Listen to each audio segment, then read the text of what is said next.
النبوي الكريم والإرشاد الصادق الحكيم تتربى في نفس المؤمن روح الجهاد والكفاح والزهد في هذه الحياة الزائلة الفانية.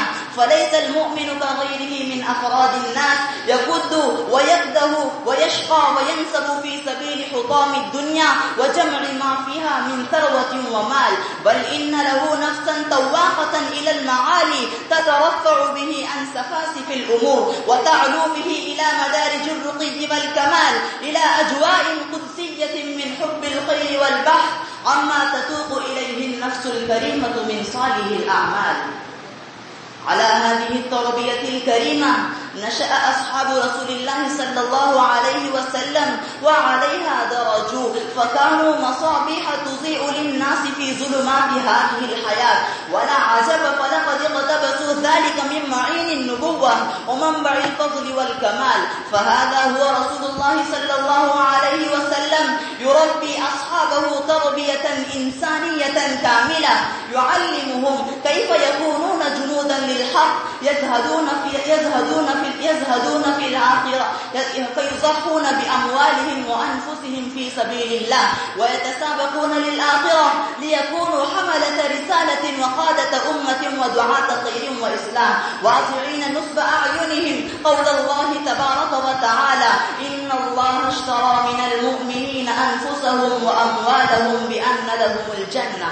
فما كانت الحياة تشغلهم وما كانت الدنيا تفتنهم عن واجب الدعوة إلى الله والجهاد في سبيله لإعلاء دينه ورفع منار الإسلام.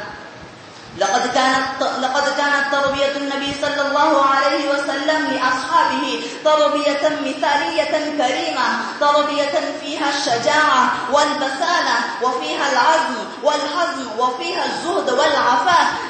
لذلك فقد كانوا رجالا وأبطالا فتحوا الدنيا وسادوا العالم بتلك المعاني النبيلة التي غرسها في قلوبهم المربي الأول محمد مصطفى صلى الله عليه وسلم.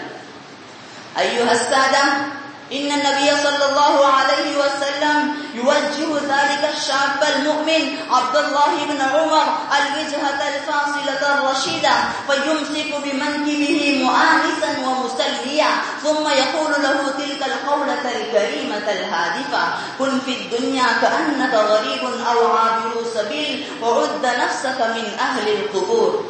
ما أجملها من نصيحة وما أكرمها من قولة، وحقا إنها للفتة سامية هادفة ونصيحة ثمينة غالية يقدمها الرسول الكريم لهذا الشاب المؤمن الذي ملأ الإيمان قلبه وغمر اليقين نفسه، فيحرك فيه بواعث الخير ويفجر فيه ينابع الإيمان والفضيلة.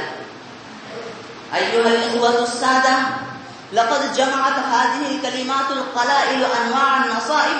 فالغريب الذي قدم بلدا غير بلدي لا مسكن له فيه يؤمه ولا صديق يواسيه ولا أحد من الأهل والأولاد يوانسه، كيف يكون حاله؟